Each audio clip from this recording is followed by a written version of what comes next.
पाहायला मिळत आहे। नक्कीच। आता आपण नागपूरमधली परिस्थिती जाणून घेऊयात। अजेश, मी तुमच्याकडे येतोच। तेजस मोहतोरे आपल्या सोबत आहे। तेजस, जसं सकाळी तू सांगितलंस की नागपूरमध्ये सुद्धा काहीसा पाऊस बरसतोय, शेतीसाठी पूरक वातावरण आता सध्या निर्माण झालेलं आहे। नागपूरमधलं काय चित्र आहे? नक्कीच बघितलं असेल सिद्धेश सर, तर का रात्री जे आहे ते जोरदार बॅटिंग जे आहे तर नागपुरात जे आहे ते पावसाने केली आणि आज सकाळपासून बघितलं असेल तर आल्हाददायक वातावरण जे आहे ते पाहायला मिळत आहे। रिपरिप पाऊस जे आहे ते पडायला सुरुवात झालेली आहे। सध्या या घडीला ढगाळ वातावरण आहे।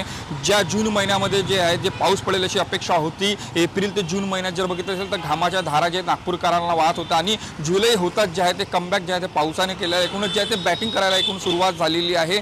मध्यम ते हलक्या स्वरूपाचे पाऊस जे आहे ते दिवसभर सतत पडणार असल्याची सुद्धा जे आहे ते हवामान खात्याने सांगितलं आहे। एकूणच जर बघितलं असेल तर संपूर्ण वातावरणात जे आहे ते गारवा निर्माण झालेला आहे। यासोबत जर बघितलं असेल तर विदर्भात जे आहे ते भंडारा असेल, गोंदिया असेल, गडचिरोली असेल, चंद्रपूर असेल, या ठिकाणी सुद्धा जे आहे ते मुसळधार पाऊस पडत आहे। त्या ठिकाणी जर नदी नाले जे आहेत ते एका अर्थाने त्या ठिकाणी जे आहेत नागरिक राहतात त्यांना जे आहे हवामान खात्याने जे आहे ते सतर्कतेचा इशारा दिला आहे। मात्र संपूर्ण विदर्भात जे आहे ते सध्या ऑरेंज अलर्ट आणि नागपुरात जे आहे ते आल्हाददायक वातावरण आहे। या दिवसाची वाट जे आहे ते नागपूरकर जे आहे ते पाहत होते आणि शेतीसाठी हा पाऊस जो आहे तो प्रेरक आणि या पेरणीच्या लगबगीला जे आहे ते आता सुरुवात होणार आहे।